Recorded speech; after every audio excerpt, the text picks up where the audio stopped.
একোখন সুন্দৰ বাগিচাই একোখন ঘৰক সৌন্দৰ্যৰ এক বিশেষ মাত্ৰা প্ৰদান কৰে। ঘৰৰ সন্মুখত এখন সুন্দৰ ফুলনি প্ৰায় সকলো মানুহৰে সপোন তথা কাম্য। কিন্তু ফুলনিখন নাইবা বাগিচাখন পাতিলেই নিজে নিজে সুন্দৰ হৈ নাযায়। সময় অনুসৰি উচিত পৰিচৰ্যা কৰিলেহে বাগিচা এখনৰ সৌন্দৰ্য ফুটি ওলায়।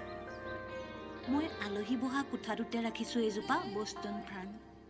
এইজোপা দেখাত বহুত ধুনীয়া আৰু কোঠাটোৰ এটা বিশেষ সৌন্দৰ্য প্ৰদান কৰে এই গছজোপাই। এই ফাৰ্ণবিলাকৰ কেনেকৈ যত্ন লোৱা হয় তাৰ বিষয়ে এদিন আপোনালোকক ভিডিঅ' দিম। আৰু মই একো পেলাই নিদিওঁ। এই কফি কাপৰ যিবিলাক ভাগি যায় তাতো একোজোপা গছ ৰুবলৈ চেষ্টা কৰিছোঁ। এইজোপা হৈছে লাকি বেম্বু। আৰু এই টেমাটো আপোনালোকে মন কৰকচোন। এই টেমাটো আপোনালোকে চিনি পাইছে, বিস্কুট বা ৰসগোল্লা এনেকুৱা অনা টেমাবিলাক মই ৰং কৰি এজোপা গছ ৰুবলৈ চেষ্টা কৰোঁ। আৰু এই ফাৰ্ণবিলাক একেবাৰে সেমেকা মাটিত ৰুব লাগে, তেতিয়া বহুত ধুনীয়াকৈ বাঢ়ি আহে। আৰু মাটিটো প্ৰায় সেমেকাই ৰাখিব লাগে। এইটো এটা পেলনীয়া টেমাই আছিল, তাত ৰং কৰি স্পাইডাৰ প্লেন এজোপা ৰুই দিছোঁ। আৰু এইটো মন কৰক, এইটো এটা ফিল্টাৰ আছিল। ফিল্টাৰটো পিছত বেয়া হ'লত মই এই গছজোপা ৰুইছোঁ। কিমান ধুনীয়া দেখাইছে এবাৰ আপোনালোকে চাই ল'ব। আৰু আপোনালোকেও তেনেকৈ পেলনীয়া বস্তুবিলাকত এনেকৈ এজোপা এজোপা ফুল ৰুই আপোনাৰ ঘৰটোৰ সৌন্দৰ্য মাত্ৰা বহুত বেছি বঢ়াই তুলিব পাৰিব। এতিয়া আহকচোন আমাৰ বাৰাণ্ডাখনৰ পৰা আৰম্ভ কৰোঁ। মই ঘৰৰ বাৰাণ্ডাত ৰাখিছোঁ এইবিলাক ফুলৰ টাব। আৰু মনি প্লেণ্টৰ কথা আপোনালোকে জানেই, তাৰ যত্ন কেনেকৈ লয়, মনি প্লেণ্ট ৰাখিলে কি হয়, এইবিলাক আপোনালোকে নিশ্চয় সকলো জানে।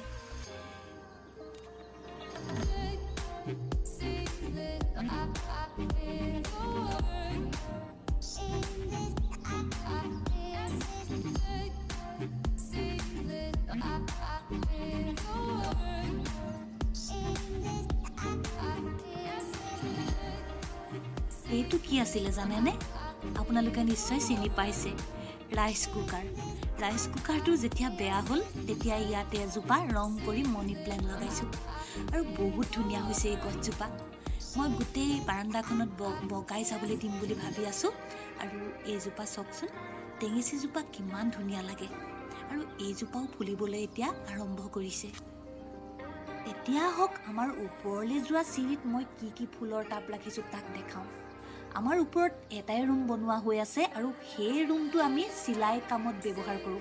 মানে আমাৰ মেচিন কেইটা তাতে আছে আৰু কোনোবাই কিবা চিলাবলৈ দিবলৈ আহিলে ওপৰলৈ যায় আৰু তাতে আমাক কামবোৰ দিয়ে। মই এই ফুলৰ টাববিলাক চিৰিত ৰাখিছোঁ। এইবিলাকে আচলতে ছাঁ ভাল পায়। ইয়াত ডাইৰেক্ট ৰ'দটো নপৰে, সেইকাৰণে এই গছবিলাক বহুত ভাল হৈছে আৰু ইয়াৰ ৰংটো খুব ধুনীয়া হৈছে। সঁচা কথা ক'বলৈ গ'লে মই আজিলৈকে ফুল গছ কিনি টকা খৰচ কৰা নাই। আপোনালোকে জানে নাৰ্চাৰীত গ'লে এজোপা ফুলৰ দাম কিমান বেছি। মই যদি কাৰোবাৰ ঘৰলৈ যাওঁ, মোৰ ঘৰত নথকা যদি কিবা ফুল দেখোঁ তেওঁলোকক খুজি লৈ আহোঁ। আৰু যদি দিবলৈ মন নকৰে তেতিয়াহ'লে জোৰ নকৰোঁ। সেইদৰে আপোনালোকে মোৰ ফুলৰ টাববিলাকো মন কৰকচোন। প্ৰায়ভাগ পেলনীয়া সামগ্ৰীতে ফুল ৰুবলৈ যত্ন কৰিছোঁ। নহ'লে এটা এটা টাবত কিমান দাম লয় আপোনালোকে সকলোৱে জানে। আপোনালোকেও এটা কাম কৰিবচোন, এই বাল্টিংবিলাক যে পায় সৰু সৰু 10-15 টকাতে আপোনালোকে কিনিবলৈ পাব। সেইবিলাকতো আপোনালোকে গছ ৰুলে এটা টাবৰ কামেই কৰিব। আৰু তাতো গছজোপা বহুত সুন্দৰকৈ বাঢ়ি আহে। আৰু এইবিলাকতো দেখিছেই, মই প্ৰায়বিলাক বটলত, কলহত এইবিলাকতে ৰুবলৈ যত্ন কৰিছোঁ। আৰু একেই কাম দিয়ে, একেই গছজোপা বাঢ়ে, মাত্ৰ আপোনাৰ অকণমান মৰম আদৰ সিহঁতক লাগিব। এয়া দেখিছে, এটা ওলমা টাবৰ সৃষ্টি কৰিছোঁ এটা বটলৰ পৰাই। সকলো গছ বহুত ধুনীয়া হৈছে। আৰু আপোনালোকেতো অকল ৰুলেই নহ'ব, আপোনালোকৰ আদৰ যত্নতে এজোপা গছ বহুত ধুনীয়াকৈ বাঢ়ি আহিব।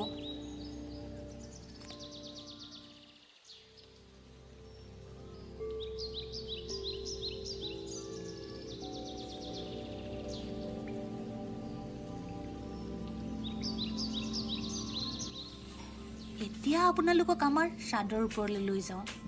তাতনো কি কি আছে, কি কৰিছোঁ দেখাওঁ। আপোনালোকে বাৰু পলিথিনবিলাক পেলাই দিয়ে নেকি? আটা অনা, চাহপাত অনা পেলাই নিদিব। এয়া দেখিছেনে কেনেকুৱা ধুনীয়া হৈছে এজোপা এজোপা লাই। আৰু আপোনালোকেও এনেকৈ ৰুব পাৰিব।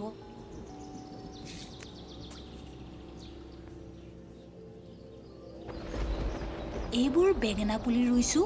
আটা অনা, চাউল অনা আৰু অনলাইনৰ বস্তু যে আপোনালোকে আনে তাৰ পলিথিনবিলাকত।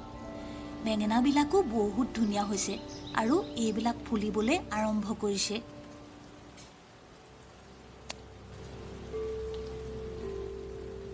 আপোনালোকেতো অনলাইনৰ সামগ্ৰীবিলাক আজিকালি অনায়ে থাকে। সেই সামগ্ৰী অনা কেৰি বেগবিলাক আপোনালোকে পেলাই নিদি এজোপা ফুল ৰুব পাৰিব, নাইবা শাক পাচলি ৰুব পাৰিব এতিয়া শীতকালীন। আৰু মই এই মিঠাতেলৰ টিংবিলাকতো জলকীয়া ৰুবলৈ চেষ্টা কৰিছোঁ আৰু জলকীয়াবিলাক এতিয়া কলিয়াইছে। আৰু এয়া পলিথিনত চুজিৰে হওক বা মিঠাতেলৰে হওক একো পেলাই নিদিওঁ। মই পালেং, লাই, জলকীয়া এইবিলাক ৰুইছোঁ। আপোনালোকে বজাৰত গ'লেই শাক পাচলি কিনিবলৈ পায় আৰু শাক পাচলিবিলাকৰ জুই চাই দামৰ কথা আপোনালোকে জানেই। কিন্তু দামটো বেলেগ কথা। যিবিলাক বজাৰৰ শাক পাচলি পায় সেইবিলাকত কীটনাশক বা সাৰ প্ৰয়োগ কৰে, যিবোৰ আমাৰ শৰীৰৰ বাবে বহুত হানিকাৰক। সেয়ে আপোনালোকে আপোনালোকৰ ঘৰত অকণমান মাটিতে কেইজোপামান শাক পাচলি ৰুই ল'বলৈ চেষ্টা কৰিব। যদি আপোনাৰ ঘৰৰ তলত মাটি নাই তেন্তে এনেকুৱা বেলকনি বা চাদৰ ওপৰবিলাকো আপোনালোকে পলিথিনৰ বেগত, টাবত ব্যৱহাৰ কৰি একোজোপা গছ ৰুই ল'ব পাৰে। বা পালেং কেইজোপামান, ধনিয়া কেইজোপামানৰ গুটি আপোনালোকে সিঁচি দিব পাৰে। আচলতে এই কামবোৰত লাগি থাকিলে এজোপা গছক কেঁচুৱাৰ দৰে আপডাল কৰি ডাঙৰ দীঘল কৰি যেতিয়া ফল দিয়ে, ফুল দিয়ে, তেতিয়া সঁচাকৈ বহুত মানসিক শান্তি পাব পৰা হয়। আৰু আপোনাৰ সন্তানকো এই প্ৰকৃতিৰ লগত খেলা কৰিবলৈ দিব লাগে। প্ৰকৃতিৰ লগত উমলি জামলি ডাঙৰ দীঘল হোৱা সন্তান কেতিয়াও বিপথে পৰিচালিত হ'ব নোৱাৰে বুলি মই ভাবোঁ। ওপৰৰ পৰা আমাৰ ঘৰৰ চাৰিওকাষৰ প্ৰাকৃতিক পৰিৱেশটো দেখাইছোঁ। আৰু এয়া মাছৰ বাকচত কালি মই বিষ জলকীয়া পুলি ৰুইছোঁ। মাছৰ বাকচত বিষ জলকীয়া পুলি বহুত ধুনীয়া হয়। আৰু মই বিষ জলকীয়া গুটি সিঁচিলেই বহুত পুলি ওলায়। আৰু আছে পুলি ওলোৱা, আপোনালোকক দেখাম। আৰু বিষ জলকীয়া পুলি কেনেকৈ উলিয়াব পাৰি, কেনেকৈ যত্ন ল'ব লাগে সেইবিলাকো আপোনালোকক এদিন ভিডিঅ' আকাৰে দিম।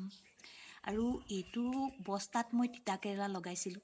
তিতাকেৰেলা বহুত খালোঁ আৰু এতিয়াও লাগি আছে।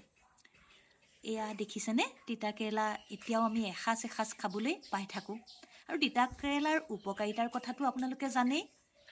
আৰু এইবিলাক আলু দিবলৈ যত্ন কৰিছোঁ। আৰু দেখিছেনে এইটো এটা কাৰ্টুন আছিল আৰু তাতে মই পলিথিন মেৰিয়াই এনেকৈ আলু দিবলৈ চেষ্টা কৰিছোঁ। কিন্তু বহুত দুৰ্ভাগ্য, আমাৰ ইয়াত বান্দৰ আছে আৰু আলু দিওঁতে আলুবিলাক খানি সিহঁতি লৈ যায়। আৰু মাছৰ বাকচত এয়া হৈছে ধনিয়া। এটা অমিতা পুলিও দিছোঁ কিন্তু বান্দৰে ভাঙি পেলাই নাথাকে। আৰু এইবিলাক হৈছে পালেং। লগতে এটা বিলাহী পুলিও দিছোঁ। আৰু বস্তাত এয়া জলকীয়া আৰু এইজোপা লাও। লাওজোপাও বহুত ধুনীয়া হৈছে কিন্তু ৰাখিব পাৰিম নাই নাজানো।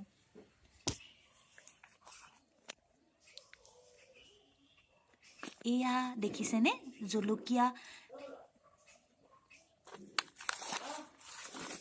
কাটি লোৱা এনেকুৱা মিঠাতেলৰ টেমা তাতে মই এই জলকীয়া পুলিবিলাক গজাইছোঁ। আজিলৈ মোৰ ভিডিঅ'টো ইমানতে সামৰণি মাৰিছোঁ। মোৰ ভিডিঅ' যদি ভাল পাইছে আপোনালোকে লাইক কৰিব, আপোনালোকৰ বহুমূলীয়া মতামত দিব, পাৰিলে শ্বেয়াৰ কৰিব আৰু মোৰ চেনেলত নতুনকৈ আহিলে ছাবস্ক্ৰাইব কৰিব।